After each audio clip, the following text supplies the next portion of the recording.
You're listening to 515, the Ultra Podcast, the show that invites you into the lives of people who make up the Ultra family.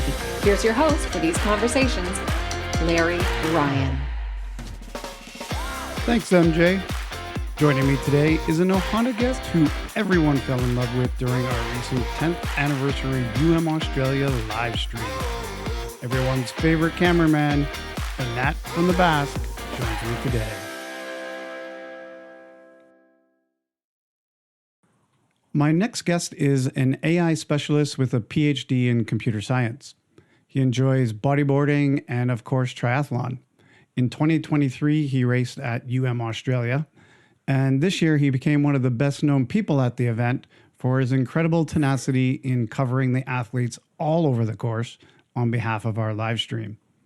He lives in Sydney, Australia, but is joining me today from his homeland in the Basque Country, where he has traveled to compete in the Ironman Vitoria-Gasteiz. Welcome to the podcast, Beñat Oliveira. Thank you, Larry. That was a nice introduction. Yeah. Oh, it's nice to see you again after seeing you for so many hours while we were doing the live stream. Your work was incredible. Everybody loved it. Whenever I'm talking to people about the live stream, they all mention you and how hard you worked. So I hope you're proud of what you did while you were there this year. Yeah, I don't know if I'm proud or not, but definitely it's going to be a good memory forever, and I deeply enjoyed it too. So no, it was good fun. And yeah, I was starting to miss your voice, by the way, after 12 hours non-stop listening to your voice. So yeah, it's good to see you again. Yeah, nice to see you. Thanks for coming and doing the podcast. What sort of memories will you take away from this year? I mean, it's different being on the Dream Team side of the race compared to the race that you did in 2023. So what did you take away from being on that side of the race this year? Wow. First of all, it's like the understanding of the dimension of the race, like what goes behind the scenes, really. It's way harder actually than competing. And I'm not talking about the live stream, but those guys, I mean, they just work their asses off. They prepare, well, actually they're already preparing for next year's edition. So it's a 1 year long, let's say, work task that they do. But then particularly like 1 week before, and actually even almost like a couple of days or 3 days later, that's where like most of the work gets condensated. Mm-hmm. And as an athlete, you don't really realize, like you show up early in the morning, you think that you need to wake up early, right? But the Dream Team actually wakes up like 2 hours before that, so that everything is prepared there. You would expect that, oh yeah, they put the banners, they put the arc overnight, but it's not true. Like they put it just before you get there because they gotta move it from one place to another. So there are all those like small details, and even how they pack up everything after 1 day so that everything gets ready for the next one. There's lots of logistics going on, lots of camaraderie between us as well. It was just an amazing experience. So experiencing that from the other side, and yeah, realizing about the dimension of the organization. And all of those guys are volunteers. We were all volunteers. Right. So it was just so good to be part of that family. So that is what I take from the Dream Team. And then when it comes to the live stream, well, being involved in such a crazy idea of being able to actually keep recording and keep commentating and narrating what was going on with almost zero resources on course, and being able to cover that as good as we could possibly do it. That was amazing. And then after all the hard work that was put by you, that was put by Steve, by all the guest commentators, then realizing that work actually mattered for the athletes and the crew and the family, and all those nice words that they told us, really. I'm still getting messages as well in my phone saying like, oh, look, like it was the first time that my parents saw me racing. Thanks for doing that. you are a legend. Pass on the message. So that's something that I'll cherish for forever. I'll bring it with me forever. So definitely worthy, and thanks for bringing me along. Oh, no, thank you. I mean, you were a vital part of what we did there, and the humor that you brought to it as well was much appreciated, and the way you just spoke with the athletes and were getting their insights. It was very well done on your part. So thank you. And I did have a debrief with Jeff, and they were also very happy with the way everything turned out, and are, gung ho to do it again next year. So please put that into your calendar so that you can take those days off and join us again. I don't think we could do it without you. Okay. There might be a couple of complications there. We'll talk about it later on. But yeah, we'll definitely put something together. Okay. At the very least, you'll have to join us remotely and do some work with us. I will be there. I will definitely be there, but maybe in another capacity. Okay. All right. Oh, okay. Okay. Well, you raced Oz in 2023. How did you first hear about it, and why did you want to do it? Because my understanding is at that time you'd only done a few Ironman races, if I'm correct. Yeah, that is correct. Even doing triathlons, it hasn't never been my thing. I just love doing a sport, being fit, sharing time with my friends while training and things like that, right? But never really with an objective of doing a triathlon. However, that was in 2017 or something like that. A friend of mine, as we were actually surfing, I believe, in Sydney, he told me, "Hey, I'm going to sign up for this thing called Ironman." And I was like, "Oh, what's that?" I didn't even know. And he told me, "Well, it's a triathlon. You swim, then you ride, and then you run." I was like, "Okay, yeah, I could do those three things, I guess." He did it first, and then I joined him in his second one, and I really liked it. That was the half Ironman. Then I did, as you mentioned, a couple of full Ironmans, but then that was it, really. For me, doing Ironmans, it was just, I'm not going to say not worthy. I'll say that after doing one, you know that you can do it. Mm-hmm. So what's the point if you don't have that motivation or willingness of going for a mark, right? So that was me. And then one day, a friend of mine that happens to be one of my crew members, he actually suggested, "Beñat, there is this crazy race going on in Australia called Ultraman." And I was like, "Oh, Ultraman. That sounds a little bit more exciting than the Ironman." And then we started having a look at it. And let's give this guy some credit. What's his full name? Let's give him some credit. He's Gerard Estivil. Actually, he was I don't know what was his role in my crew. But he was definitely fundamental. He does lots of racing, long distance racing, but he doesn't like riding and swimming as much. He completed actually a half Ironman with me in Cairns, and that was the reason why I actually did the second Ironman, because we were a bunch of 9 friends actually doing either the full Ironman or the half Ironman, and we trained all together. So it was more of the experience and the journey rather than finishing the Ironman itself. Mm-hmm. So yeah, it was actually him that put that kind of seed in me. And yeah, I signed up. My registration, let's say, it got accepted. And I started training for the Ultraman without really knowing much about it. Right. But yeah, what I knew though was that we needed a crew from the very beginning. So actually, before going through the payment, I made sure that I had a crew. And when my friend said, "Yeah, 100%, we are all in for it," then that's where the true journey started with all the training and stuff like that. But yeah, Gerard was the one.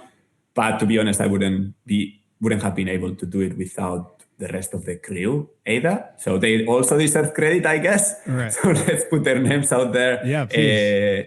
Yeah, Mario. Well, his name is not Mario. His name is Marco, but for the world, it's Mario. Okay. So Mario was the crew captain. He has done also one Ironman, yeah, and he's a really good friend. He was the captain. Then we've got Fernando, who is the one actually that started with the cycling in Sydney with us, and then I had Gotson as the bike mechanic or the bike mechanic. I don't know if he really knew what he was doing, but yeah, everything actually worked out pretty well. So yeah, that was my kind of like crew, Yeah. and then lots of friends who came over to spend the weekend with me, which was crazy good as well. Right. So Yeah. thanks to all of them. Yeah, yeah.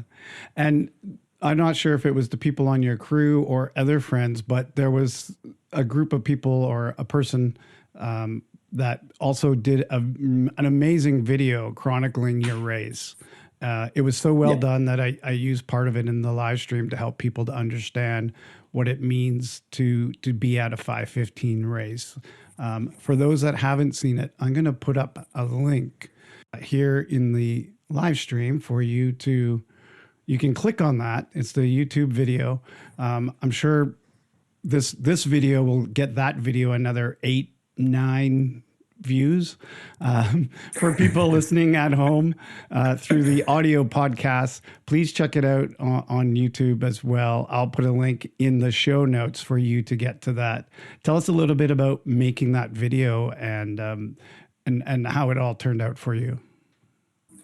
Yeah, so all the credits for the video actually go to Fernando, who is that cyclist guy, let's say. And of course, he was the brain, the technical person, the cameraman, everything, the director, let's say, for that video. Initially, he suggested me that I should record myself while training so that we could have that full kind of like journey recorded. I immediately said no, I couldn't be bothered. But he suggested that at least we should have something from the race recorded at the race time, and that I would definitely appreciate that after the fact. So it was him really telling me, Beñat, after day 1, after day 2, after day 3, come to the bedroom. I'll ask you one question, and you just throw it out, express your feelings, and that's it. So I didn't even have to worry about what was going on. And he had his story already in his head, and he just like did it all. And it was great. Actually, it's one of the best videos I've ever seen, to be honest. It's not that it's at the time the protagonist, let's say, but I think that it's really, really good, and that it captures the essence of the race. Absolutely. And actually like what goes beyond the race as well. Yeah. And that's kind of part of what we were trying to do as well with the live stream is finding more ways to tell these stories. The podcast does it as well. That's why I was so impressed with the video, is anytime you can tell these stories in any form, it's amazing. So congratulations to Fernando for doing such a great video, and everybody check it out. Check it out. It's not too long. It's not one of those ones that goes on for 3 hours and does every part of the race. It's very well done. Check it out. And you can practice Spanish as well. That's right. Yes. Beñat has just mentioned an important reason for you to check out YouTube. 5:15, the Ultra Podcast, is on YouTube, and all 7 seasons, nearly 100 episodes, are available there for free for you as well. If you are one of my listeners who does not speak English as your first language, you could always listen on YouTube with the closed captioning of your language turned on to help you get the full content. Practice your English while you listen, or in the case of Beñat's video, practice your Spanish. Just search 5:15 the Ultra Podcast in YouTube or follow the link in the show notes. You will also find other video conversations that have not appeared in the audio-only podcast. Now, back to my conversation with Beñat. Well, speaking of practicing Spanish, right now you're in the Basque Country. Now, I know when you went to compete at Oz, they had to buy a new flag to represent you because of the Basque. Now, I don't know. Sometimes I hear it called Basque Country, Basque region. Maybe you can explain to us what the geopolitics of the area are. Wow, Larry, I don't know if we want to get to the geopolitics because it's quite controversial. But look, I'm going to try to explain it like as well as politely as I can, I guess. Okay. Or the way I feel it, at least. So I always consider myself Basque, and that's it. That's how I think of myself. And the Basque Country or the Basque region, it's just a place, right, in the north part of Spain as well as in the south part of France, right, where another language is actually spoken, and that is the Basque language. Mm-hmm. So the Basque Country, it's the country of the Basque language, beyond any politics. So it's just how we identify ourselves, how we communicate with each other. Mm-hmm. As we also use Spanish, we also use French, but what unites us, I guess, what gives us an identity, a national identity, is that Basque language, which is completely different to Spanish, which is completely different to France. Mm-hmm. So from there, we also have a distinct culture, distinct traditions, mm-hmm. And that's why I identify myself as Basque. That doesn't mean that I've got anything to do with Spanish. By no means I love Spain, right? But I am Basque, right? And I love France as well, a little bit less than Spain potentially, but there is no hard feelings, no problems whatsoever. Yeah. It's just that I am Basque, the same way as someone could consider himself Canadian, right. French, whatever. That's how I feel. Regardless of what my national identity card shows, let's mm-hmm. say. So we've got a flag, and I wanted to be representing that flag. There are some sports that actually consider Basque as an official, let's say, country that you could represent it. Yeah. So, for instance, in surfing, kayak surfing, and some other sports, you do have that possibility. Mm. In Ironman, for instance, you cannot. Mm. So because it's not considered in the triathlon, the official triathlon world, you cannot represent anything that it's not an official, let's say, country. Right. However, Ultraman race being just such a familiar race where the people that participate in it actually matter, they made the effort of actually putting the Basque flag out there. Right. I said initially, yes, I'm Basque, but that's it. Like, you can put the Spanish flag if that's what you've got. It's okay. I'm not. I'm okay. I don't care really. Yeah. But they went out. They bought a Basque flag and they put it out there for me. Right. And I thought that was simply beautiful. Mm. That demonstrated that they really cared. Right. And that's one of the reasons why. Well, it's not one of the reasons, but that just goes on top of the list of all the things that those people do, so that you feel supported, you feel comfortable, and that you will bring like the best memories ever back home. Yeah. So yeah, kudos to the organization again. Mm. But yeah, that's the story. Yeah. And the language, how do you say that? Is it Euskara? Euskera. Yes. Okay. Yeah. Euskera. So actually, Basque Country, right, is the country of the Basque, and Basque is the direct translation from Euskera, let's say. Okay. And the same happens in Basque itself. So the name of the country, it's called Euskal Herria, and that means the town, the place of the Basque language. Right. So that is the common factor, let's say, that unites us all. Right. And officially, you're a province or a state of Spain? Is that? So officially, like politically speaking, I guess, the Basque Country has 7 distinct regions or provinces. 3 of them belong to France, and 4 of the others belong to Spain. Within the Spain distribution, let's say, we've got the Basque Autonomous Community, right? That's how it's called. And that integrates 3 of the Basque provinces. But there is an additional one that it's Navarre. Navarra. And that also is considered the Basque Country. Okay.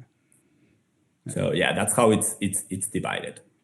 And obviously with such a unique heritage, when people from Basque Country go abroad, they do want to stay connected. And I know that you do that as well. There's a Basque club in Sydney. How big is the Basque club in Sydney? What do you do there? Is it only open to people from Basque, or can anybody go in there? Tell me a little bit about anybody. Yeah. Okay. Tell me a little bit about it. Okay. Look, actually, next year we'll be celebrating our 60th anniversary. So 60. Wow. Yeah, correct. Wow. Those crazy people back in if my maths are correct, in the 1966, they decided that they were going to buy a house in the middle of Sydney, very close to the CBD, where they could actually gather together and cook and eat and celebrate together. So that is when the Basque Club was kind of like born and established back then in Sydney. The reason why they decided that, it's not because they had this magic idea. It's because in the Basque Country, we do have like these sort of societies, or also called chocos, right? Where group of friends just go to that place and cook, right? So it's a place that it's similar to a restaurant, but it's a private restaurant. You go to the kitchen, you cook, and you eat your own food. You can invite people, you can invite friends, and it's just a community a social kitchen. thing Yeah. that we do. Correct. It's a community kitchen, but it's the way we kind of like interact with each other as well. So it is normal that anybody here will actually belong here. When I'm here, it's in the Basque Country, that will belong to one of those societies. Okay. And again, that's just another cultural, let's say, difference thing, or something that it's ours, that it's distinct from other places in Spain or in France. So they kind of took this idea and brought it to Sydney. Okay. And that's how it started. However, it's not the only Basque club actually in the world. Everywhere you go, you would actually find one Basque club. Okay. There are actually hundreds of them. Yeah. So yeah, that's how we kind of like took those traditions and established them elsewhere as well.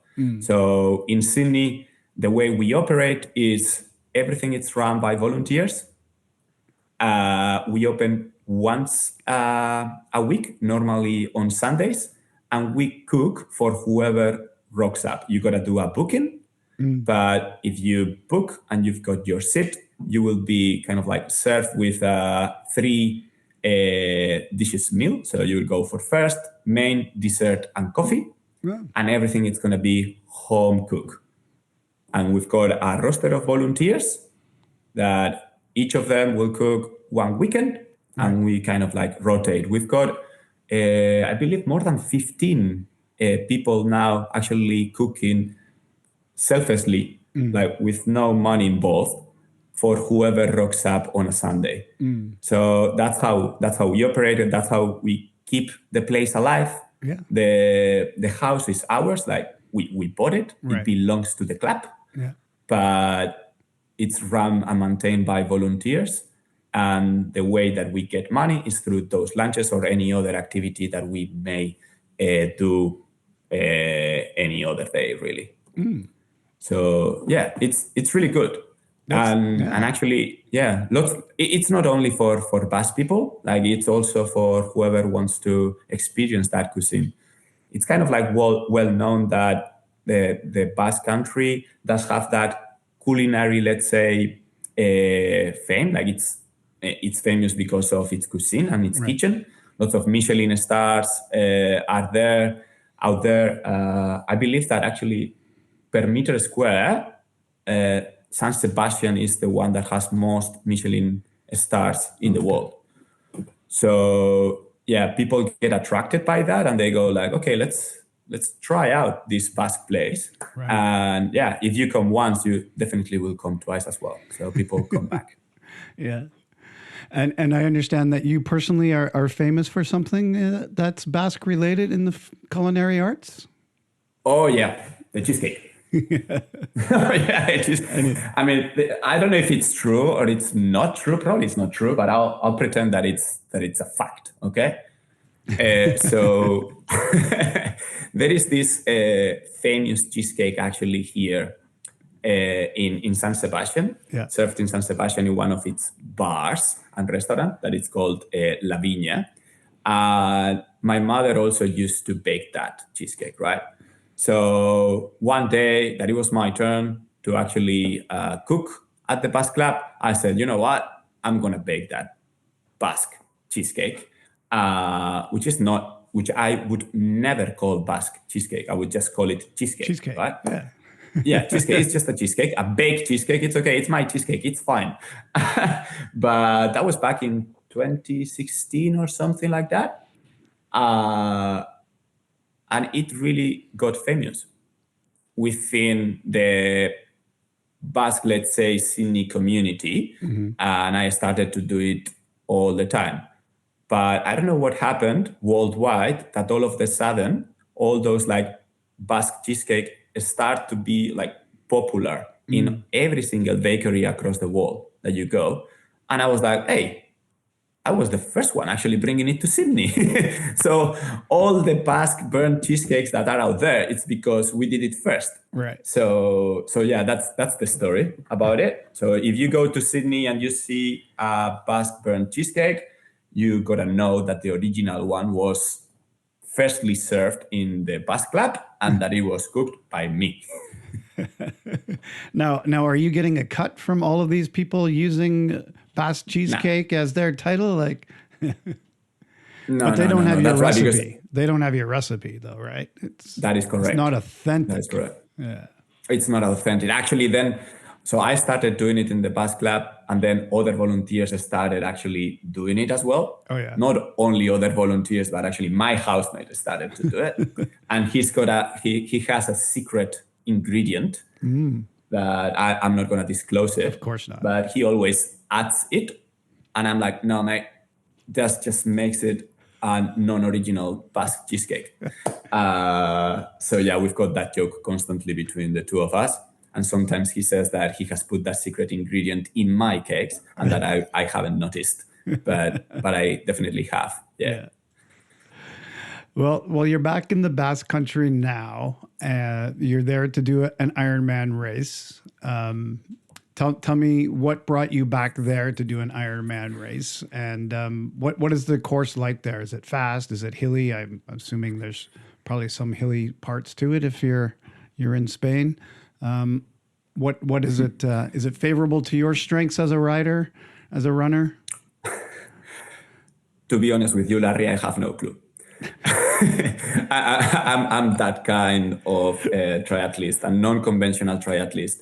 The reason why I already told you, like, there's no point for me to do like Ironmans and keep doing races like that. Right. But I would definitely do more of those if there is a reason to do it. And there is a particular reason why I'm doing this one. When I did my first Ironman, I told my cousin that he should definitely do one because it's really good experience. And he is actually a really good athlete. Like, he runs like crazy. He has marathons, I don't know, 2 hours 34 or something like that. Oh, wow. He swims well. He also can ride the bike. So I told him, mate, you should do one. And he told me, I will do one if you do it with me. What's his name, Beñat? Let's get his name in there. Okay, yeah. Iñigo Muñoa. Yeah. He's a machine. He's the best. Right. So yeah, this guy, he told me, yeah, definitely, I'll do one if you join me. And I promised to him that I was going to do one. The first one that he did, that I was going to be there. So to be honest with you, I wasn't planning to do any Ironmans this year. I had other things in mind. Yeah. But it was back, I don't know, in October last year or something like that, he sent me this screenshot with his registration for this Ironman this year. And I was like, damn it. I guess that I'll need to sign up for it. So I guess that I'll need to train for it as well. And that's how it happened. So I'm here because he does it, and we'll just have fun. Right. He will smash it. He will go under 10 hours. He'll go crazy. I'll just finish it. I'll do, 11 hours or something like that. And I'll be happy as sharing the experience with him. Right. Yeah. Oh, that's awesome. Yeah. And so do you think that with his success and your connection to 515 racing, that he'll want to look up and say, well, okay, now I'm going to come to Australia and you're going to be my crew member, and I'm going to put my hat in that ring? That's my plan. That's my secret plan. But look, Larry, can I say something?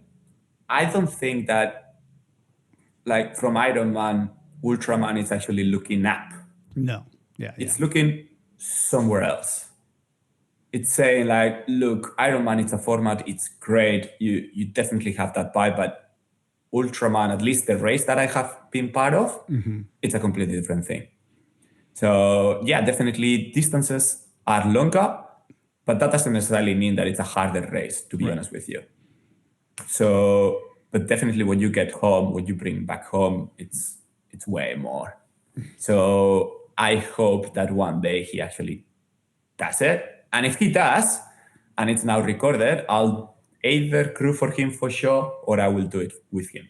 Ah, there you go. All right. Well, now we got it. You have to stick to it. You're going to be getting another screenshot of his application into Jeff. We'll see that. Yeah. Well, it sounds to me like the way you've described the people from Basque and the people that, are taking part in 515 events, there's definitely a crossover there, that family kind of feel to it. Is that kind of what draws you into it, do you think? 100%. That selfless, let's say, approach to life, saying, like, look, I'm going to give up my time. I'm going to invest it so that others can actually enjoy it as well. That it's something that it's very common in the Basque Country. Probably also in Spain, many other places, right? But it's just my experience. So I'm not saying that we are better or something like that. By no means. No. What I'm saying is that, I don't know, like, even when we celebrate festivities, you see people on the streets and you see people serving alcohol, food to others. And often those people are just volunteers, that they are getting money so that they can actually support a cause, right? Any other thing. Like, I don't know, like paying the bills for a particular society, putting a charity event in a couple of weeks. I don't know, that essence, it's something that I really like from here. That's what I've experienced my whole life. Yeah. So it's no different, actually, to be part, for instance, to the Dream Team. And yeah, definitely there is a correlation there. But again, it's not an identity thing. I think that it's a people thing. Right. People that are willing to invest their time so that others can actually pursue their dreams, have a good time, or, I don't know, just have a good memory, really. Yeah. Yeah. So, yeah. Yeah. And I understand what you're saying. It's, there's people like that all over the world. I mean, we've seen that the podcast reaches people all over the world. It's not a unique thing, but it definitely sounds like something that is a part of your culture and part of the identity you've grown up with. So I can just see how you would be connected in those ways. Yeah. Yeah, 100%. Right. Hello, listener. I love getting your feedback and suggestions for the podcast. Keep them coming at 515ultraman@gmail.com.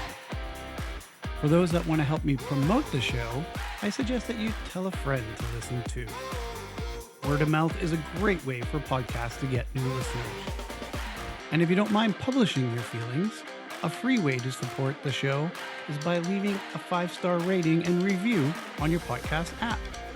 It's a chance to tell me what you love about the show, and it helps others discover it too.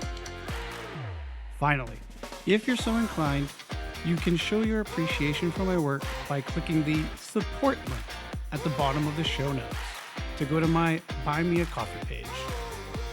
Thanks for all of your feedback and support. Now back to the show. I do want to get on to what you do for work as well. I want to hear a little bit about this. You work as a data scientist. Can you tell us a little bit about your current position? Okay, so now I'm working as a data scientist, AI advisor, advanced analytics, kind of like a main go-to person within New South Wales Health, and in particular within Western Sydney Local Health District. So New South Wales Health, it's the public health organization in one of the states of Australia. So Australia is divided in different states, and one of them is New South Wales. And the public, let's say, health organization of New South Wales is New South Wales Health. And within there, we've got different local health districts. So it's subdivided. What I am, it's the data scientist of one of the local health districts. And now with all the AI boom happening, well, yeah, I know I've got a PhD in computer science. I know data, I know modeling, I know stats, I know maths. So I'm kind of like well located to advise the organization on how to invest, how to prepare for what it's coming actually, and what it's coming in terms of artificial intelligence. So yeah, in addition to developing models and being a nerd, I guess, I also advise the organization in terms of next big movements in the AI space. And did you originally, when you were doing your schooling, were you already looking at AI, or is this something that you've just kind of fell into because you recognized it coming along and you started to study it on your own? No, definitely. I wasn't 7 years old and thinking, oh yeah, I want to be an AI engineer. Definitely not. However, I was good at maths. I was good at physics. I was good at, at quite a few things, which took me to start my university, let's say, journey and become a civil engineer. So I'm originally actually a civil engineer. Okay. But with a master or a major or a specialty, I don't know how you call it, in numerical modeling. So that is when I started really understanding computers, how to use them so that we could solve true problems, with it through simulations. So I wasn't really leveraging existing software. I was building it. Right. So I was coding. So that's how the journey started. Then when I finished my civil engineering studies, it became clear that I didn't really want to act as a professional civil engineer, that I really wanted to think of the problems and the best way of solving them, which took me to do a PhD. And that's how I moved from Spain. I did the civil engineering studies in Barcelona, and I flew all the way to Sydney to pursue my PhD. And the PhD there was in the geophysics field, but coming from a computer science angle. And so that's how AI came. Yeah. Yeah. And looking ahead now, how do you see AI being used in the health field, and what's on the horizon? What's in the near future for how we could use AI to keep people healthier or treat illnesses, and what's on the long-term horizon? Like from now to near-term horizon, a year or 2, 3 out, and like 10 years from now, what do you see happening as a result of AI? Wow, Larry, I didn't expect this question in an Ultraman 515 question. I mean, we like to know everything about the racers. This is a whole biography, so that when the next time someone sees you at a race, they're going to be like, oh, I understand you work in AI. And, there's a new conversation. Yeah. Okay, yeah, fair enough. So you said it, AI in health. Any technology that goes into health has to be triple proofed because we are dealing with really sensitive information, data, and at the end of the day, we are dealing with patients' lives, right? So whatever makes it all the way into the health sphere, it has to be really safe, secure, and super tested in other fields. That means that, unfortunately for me, in that case, we are always behind. Okay? Other fields actually are in the forefront Right. of the innovation with AI, and it is our task to actually cherry pick, let's say, what it's been tested and proven right in other fields and adapt it to our environment. Okay, yeah, that makes sense. So in that sense, I'm not going to be really, really innovative because the state of the art is happening actually in other fields. But however, there are lots and lots and lots of administrative tasks that are low risk, high benefit, that we are actually starting to prioritize. Saying like, okay, if we are going to start breaking the ground in health with AI, let's identify those use cases and let's prove the technology in there first. So we are really looking at optimizing everything that can be optimized without being too sensitive. So things like scheduling patient appointments in a smarter way, being able to match patients' characteristics with the resources that we've got in terms of doctors, nurses, etc. In Western Sydney, in the local health district that I am working with, or that I'm working, we've got a very multicultural, let's say, cultural reality, where, people, the patients, families may or may not know English or may not be English their first language. So AI can actually help with that as well and generate that trust. So we are looking at all those use cases. Then another really interesting one that we are exploring at the moment, it's the so-called AI scribes. And that means that there will be, let's say, not an entity, but the technology or the AI. I don't really like to speak this way, but all the conversations between patients and doctors will be recorded, and that will facilitate the creation of all the documentation that the doctors will need to do regardless. Okay? That brings benefits because the doctors will be actually focusing on their patients instead of taking notes. They will be able to be more efficient, they will be able to save time, and ultimately that will impact on the health and the outcome of the patient as well. Right. So again, that is not predicting any disease, that is not prescribing any medication for the patient, it's just being able to document much more accurately and much more efficiently while increasing the time that the doctors spend with the patients.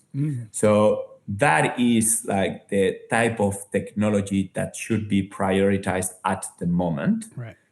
While we also invest and do innovation in, in the genomics area, in the prediction of the diseases, in the creation of new pharma and all those things happening in parallel, let's say, more in the research environment. Right. But when it comes to, I've got a patient in front of me, how can the AI help me?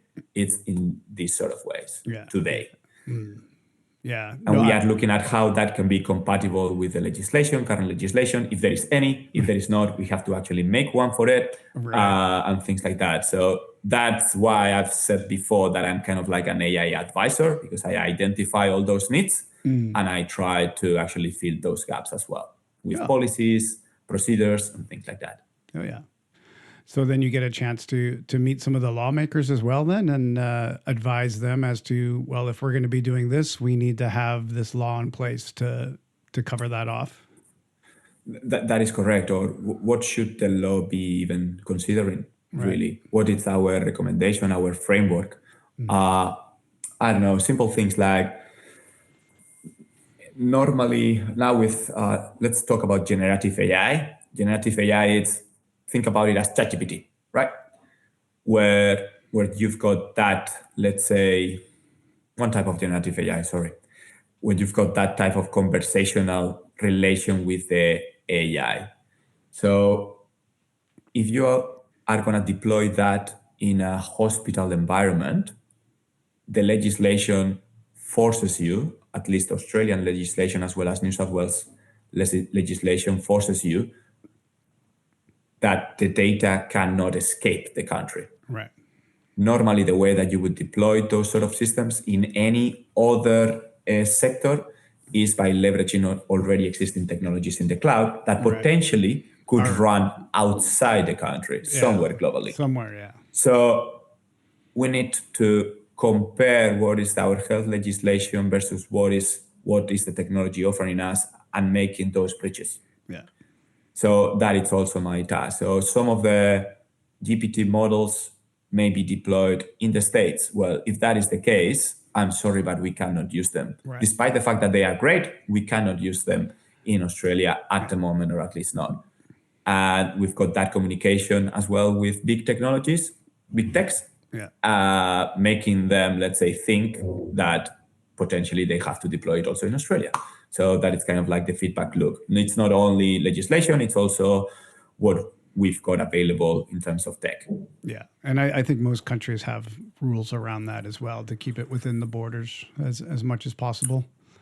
Yeah, correct. But people may not think that ChatGPT, or not ChatGPT, but any other system may be actually sending the data somewhere else. Right. So whenever we are making any product or deploying any product, it is kind of my task to say, hey, or to ask the question of where is the data where's the actually server? going?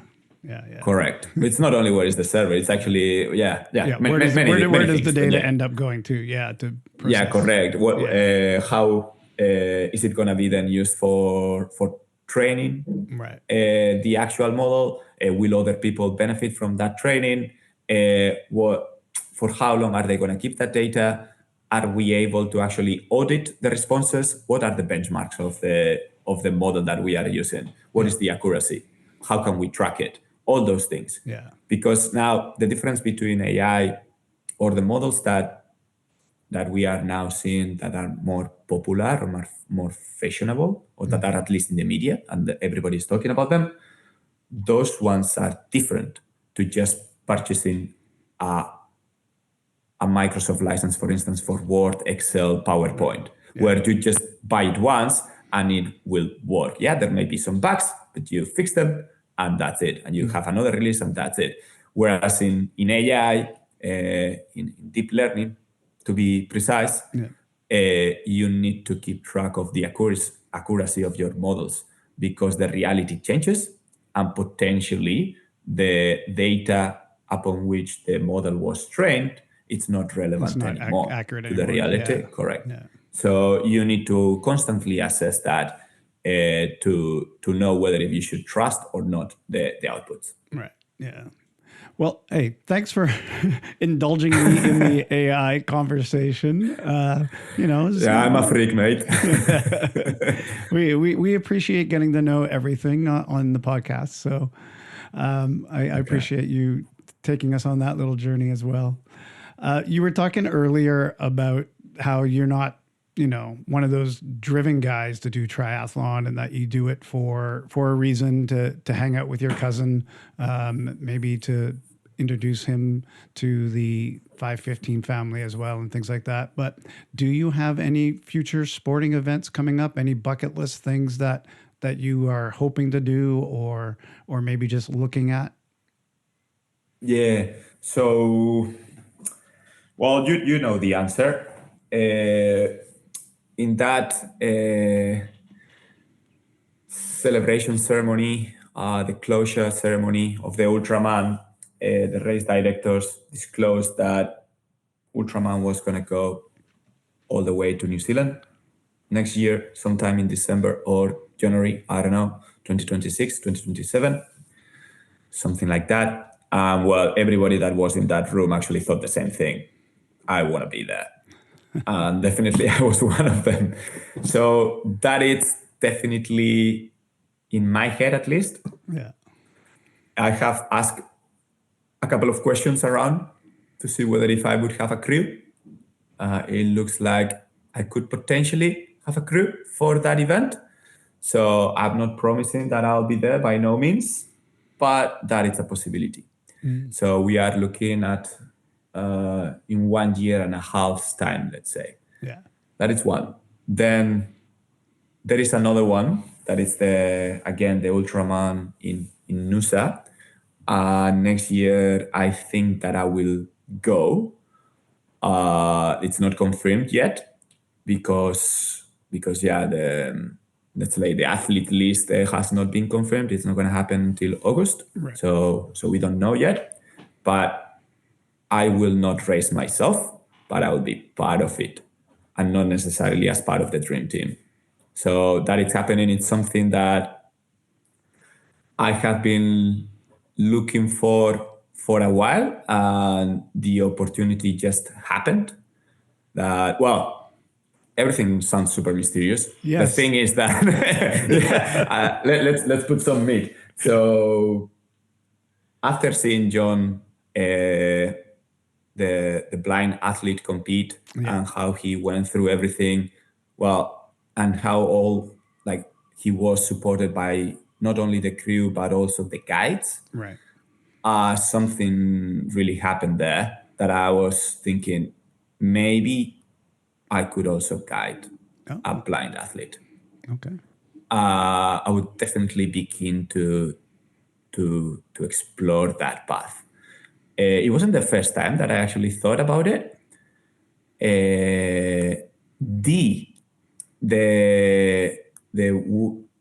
winner of Ultraman 2023, the edition that I participated, the woman that won it, they suggested it 2 years ago to me, saying like, Beñat, I think that you would actually enjoy helping a blind athlete actually run, ride, or swim. I think that you would be good at it. And I never really thought about it. And I was like, oh, maybe. So the seed was actually planted by her. But then seeing John race, I was like, well, I think that I want to be a guide. And then the organization, I did not say a word, but the Ultraman organization reached out to me to help an athlete go through the paperwork, a blind athlete to go through the paperwork, because he was he doesn't speak Spanish. I mean, he doesn't speak English. He speaks Spanish. So he suggested, Jeff told me, Beñat, can you help us bring him over to compete? And I said, let's work it out. So I started having conversation with this guy, and it was him actually suggesting me to be his guide. Oh, nice. So if everything works out, and I'm not disclosing his name, so I guess that it's okay, I will be helping this athlete complete his third day. So I'll be his running guide. Oh, nice. Well, on the third day of the Ultraman, Well, we all know that you are a great runner and that you can even run backwards if needed. So I think you will be a great running guide for him, for sure. Yeah, I actually asked him how, because Jeff, I mentioned it to Jeff, saying mate, he has asked me to be his running, let's say, guide. Yeah. Is that okay? And he came back to me saying oh, that would be great, Beñat. That's really good for you. It's a fantastic experience. Just make sure that you know the pace. And I'm like, oh yeah, that's actually fair. I should probably ask him at what pace he's gonna be running. And then I sent him an audio saying hey mate, at what pace are you planning to run? Just to know. I guess that I'll be okay. But and then all of a sudden he comes back to me saying, I don't know, maybe 5 minutes a K or something like that. And I'm like, what? For 84 Ks? What? I was like, I don't think that's right. Even Christy this year, she was actually going that pace. Yeah, she was going 5. She was around 5. Yeah. And she was the winner. And I'm like, mate, are you sure about this? But we haven't had that follow-up conversation. I don't know if he has reconsidered that. Yeah. But look, if he wants to go 5 minutes a K, I'll train to go 5 minutes a K. It's just only 84 Ks and we will make it happen. Just only. But it's 84. It's fine. We've done it before. Yeah. But, at least you won't have to do the swim bike train beforehand. You can come in with just that focus. Yeah, but I think that I'll be part of the dream team then. So I'll be tired by that. Oh yeah. Or maybe helping you out with the camera. I don't know. Yes, we'll see. Please. They're gonna have to come up with a new award for you. The guy that does everything. Yeah, but no. The awards were fine this time, and definitely, yeah. Micah was a star, so he got one of the best awards, I would say, and yeah, he went well above and beyond, helping out everyone, and in particular on the third day as well. He spent that night in the hospital. He went to pick him up the next day. Yeah. He's a legend. Yeah. And John DeMandel is also going to be on the podcast in an upcoming episode. I've spoken to him and we've made an arrangement to record as well. So he's coming up. Yeah, he will have more interesting things to say for sure. You're talking about your stuff has been incredibly interesting. I don't know, but those guys, that second day, seeing him cross the line, walking with his guide, after being discharged from the hospital, just wanting to go and cross that line, seeing his tears, he cannot see, but he feels way more than us. And seeing those emotions from every single body there, wow, that was next level. And thanks to you, we all got to experience that because you were there as the cameraman for us, still recording and bringing that to us. And you did it in a very nice way. You didn't get intrusive. You kind of stayed back and we all we all felt it. Even, you didn't get right in his face with the camera and stuff, but we all felt it. And again, I really, truly appreciate the work that you did and the quality of what you did for the live stream was amazing. And thank you for coming and following up with us. Everybody wanted to know more about you, Beñat, after that event. So thanks for coming and doing the podcast. I really appreciate it. Okay. And much appreciated too. Yeah, I look forward to watching you potentially help another athlete get through this race in the future. So great stuff. That would be amazing. Thank you so much. Thank you, Larry. Hey, if you liked what you heard today, please tell a friend and be sure to subscribe wherever you get your podcasts. We'd appreciate it if you'd rate and review the show while you're there. Drop the names of the people you think we should interview and we'll get in touch with them and make that happen. Thank you for listening to 515, the Ultra Podcast, a production of 55 Enterprises.